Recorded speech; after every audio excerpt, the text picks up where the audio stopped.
All right, so let's dive into this whole Palantir thing, see if it's really the next big thing or just a bunch of hype.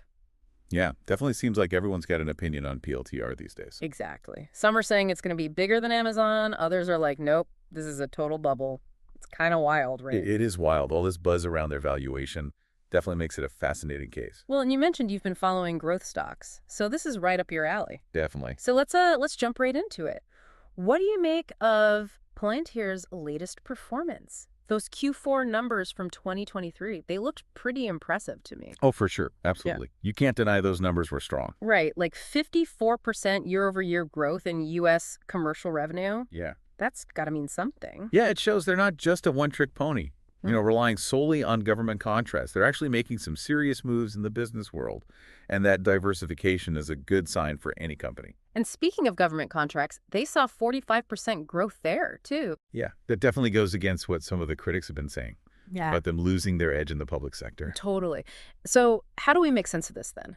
This impressive growth on one hand.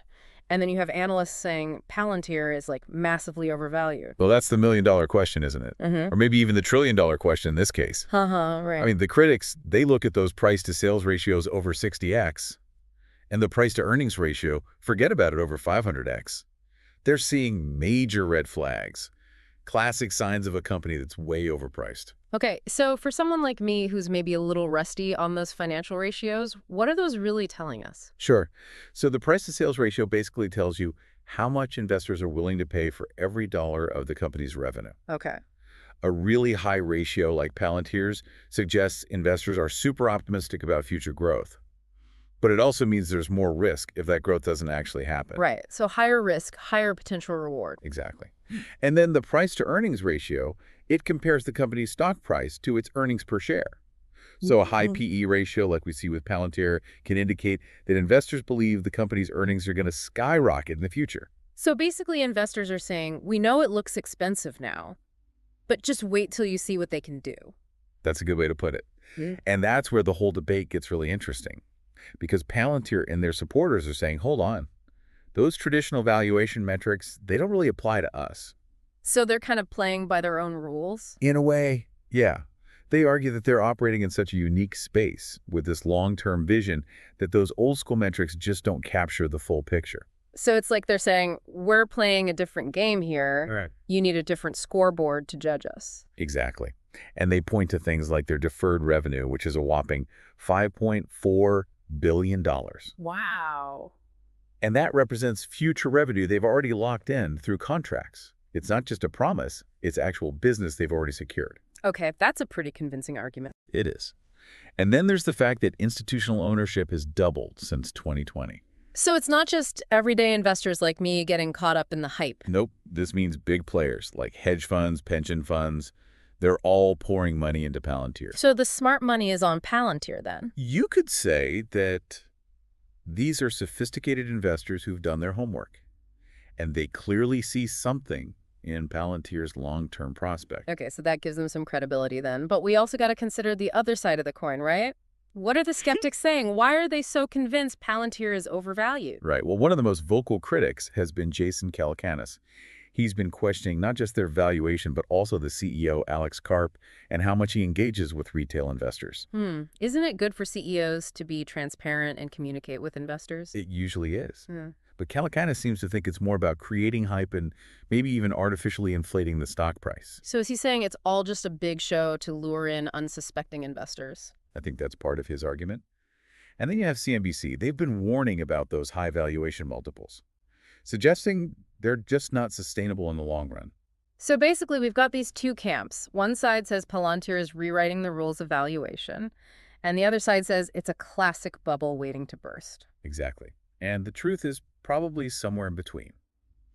Both sides have valid points. So it's not as simple as just picking a side. It sounds like you really need to do your research and understand the arguments on both sides before making any decisions. Absolutely. Informed decision-making is crucial, especially when you're dealing with a company as complex and controversial as Palantir. Okay, so we've set the stage, we've explored those contrasting viewpoints on Palantir's valuation, and we've highlighted some of the potential risks and rewards. But how does Palantir plan to deliver on these high expectations? What are they actually doing to justify this massive growth that everyone's betting on? Well, that's where things get even more interesting. We need to look at their strategic advantages, their moats, as they say in the business world, things that set them apart and give them a competitive edge. Okay, so what are these moats? What makes Palantir stand out from the crowd? One of the most interesting aspects is their approach to government contracts, which, as we've seen, is still a major growth driver for them. That's what we're going to dig into next. Stay tuned as we explore how Palantir is leveraging its government connections and its cutting-edge AI platform to position itself as a leader in this rapidly evolving landscape. So yeah, we were talking about those government contracts, right? How are they managing to grow so fast in that space? It's not exactly known for being quick and easy. Yeah, you'd think a tech company would struggle with all the red tape and bureaucracy in government. Right. But Palantir seems to have figured it out. Mm. One thing that helps is their deep understanding of those defense and intelligence communities. Ah, so it's not just about the tech itself. Exactly. Remember, their roots are in providing software for counterterrorism and intelligence analysis. So they're not just some random Silicon Valley startup trying to sell the government on the latest buzzword. They actually have a history with these agencies. Right. They've already proven themselves, built those relationships, earned the trust of those key decision makers. That's huge in the world of government contracting. So it's not just about having the best tech, it's about knowing your customer, understanding their needs. Exactly. Palantir gets that. They're not just selling software. They're selling solutions tailored to the specific challenges these agencies face. Makes sense. Okay, so that explains their success on the government side. But what about their broader AI strategy? You mentioned their artificial intelligence platform, AIP.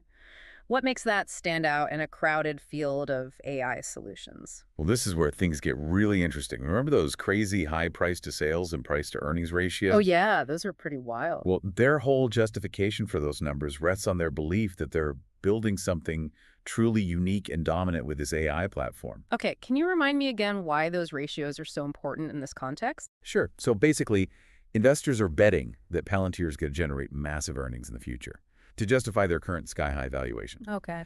And those earnings are going to have to come from a truly game-changing product or service, something that blows everything else out of the water.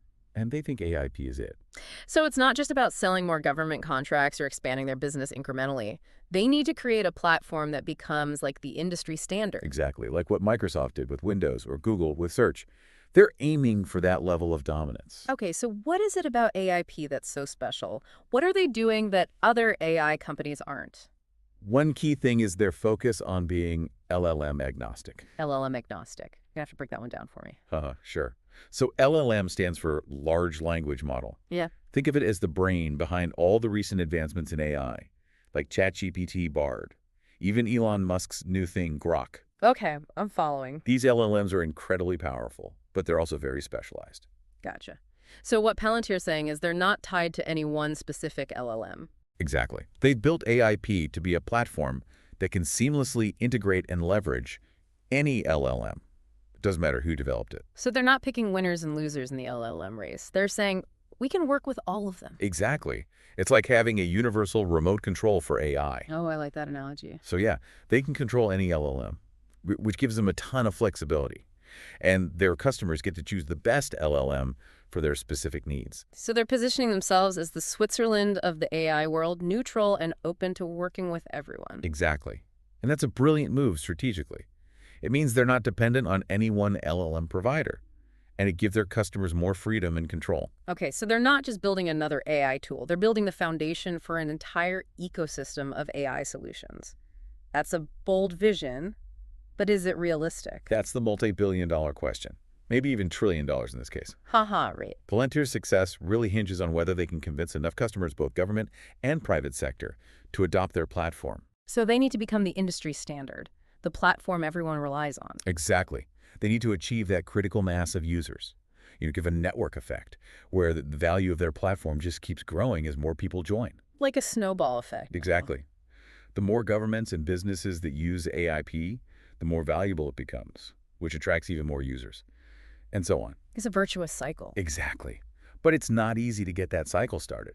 They need to overcome a lot of inertia, convince organizations to ditch their existing systems, Invest in Palantir's platform and prove that it can actually deliver real value. Sounds like a risky bet. It is. It's a high-stakes gamble. But if they pull it off, the rewards could be enormous. They could become the gatekeepers of the AI revolution. And that brings us back to those crazy valuations. Investors are basically betting that Palantir will succeed in building this dominant AI platform, and that all those future earnings will eventually justify the current stock price. Right. It's all riding on AIP. It's the cornerstone of their entire vision. So for someone like you who's been analyzing the space for years, what's your gut feeling? Do you think Palantir can actually pull this off? It's tough to say. I mean, they have a lot going for them. A strong track record, a world-class team of engineers and data scientists. And they're tackling a massive and growing market. Yep. But there are also huge challenges. The competition is fierce. The technology is changing constantly. And then there are all the ethical considerations that come with this kind of technology. Yeah, we haven't really talked about that. We're talking about a company that's providing AI solutions to governments and intelligence agencies. That raises some serious questions about privacy surveillance, the potential for misuse. You're absolutely right. Those are complex and important issues that we can't ignore, especially as AI gets more powerful and more pervasive. So it's not just about whether Palantir can succeed as a business. It's about what kind of future they're helping to create. Exactly. And that's a conversation that goes beyond just finance and investment. It's a societal discussion that we all need to be a part of. Well said. Okay, so we've explored Palantir's strategic advantages, their focus on government contracts, and their ambitious vision for AIP. We've also touched on some of the ethical considerations that come with their technology. But what does all this mean for investors, for someone who's trying to make sense of Palantir and its potential? That's a great question.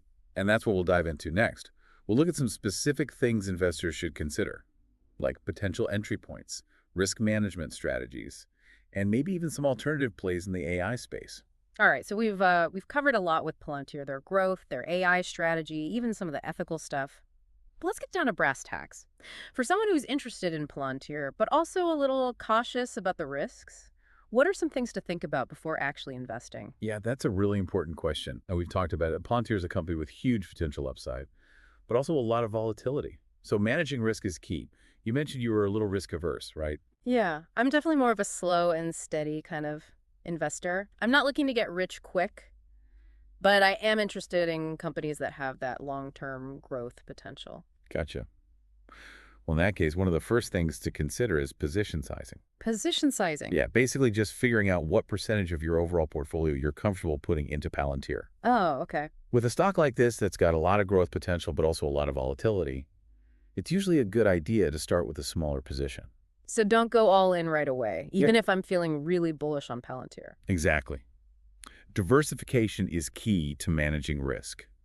And even if you believe in the company's long-term vision, there's always a chance that things could go differently than you expect. That makes sense. Yeah. So let's say I've decided on a position size that I'm okay with. What else should I be thinking about? Well, timing is always a tricky question in the stock market, Right. especially with a stock as volatile as Palantir.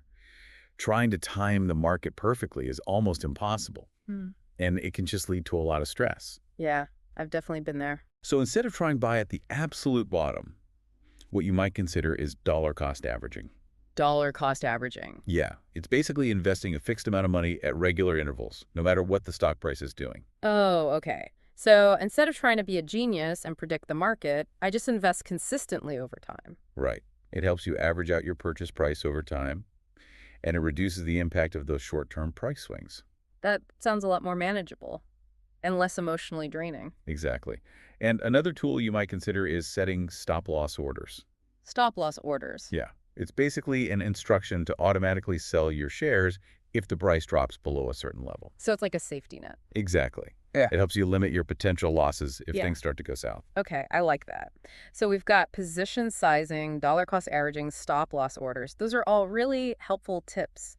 But what if I'm interested in AI, but not quite ready to commit to Palantir specifically? Are there other ways to get exposure to this sector? Oh, for sure.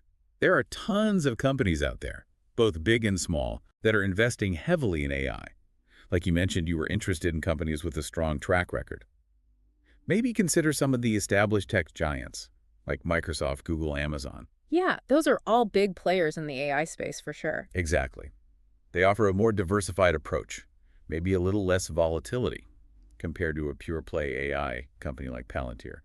But what if I'm looking for more growth potential, even if it comes with more risk? Then you might want to look into some of the smaller up-and-coming AI companies that are focused on specific niches within the AI landscape. There are a ton of them out there doing some really cool stuff. So there's something for everyone then, whether you're a cautious investor or more of a risk taker. Exactly. The key is to do your research. Understand the different players in the AI space, and then choose investments that align with your risk tolerance and your overall goals. I think that's a great takeaway. This deep dive has been really helpful. I feel like I have a much better grasp on Palantir and the whole AI landscape now. Awesome. Glad to hear it. Always Okay. happy to help demystify this stuff. Well, thanks for joining me on this deep dive into Palantir. It's been a wild ride. Anytime. It's been fun. And to everyone listening, remember, knowledge is power. The more you know about a company, its technology, and the market it operates in, the better equipped you'll be to make smart investment decisions. So keep learning, keep exploring, and stay curious.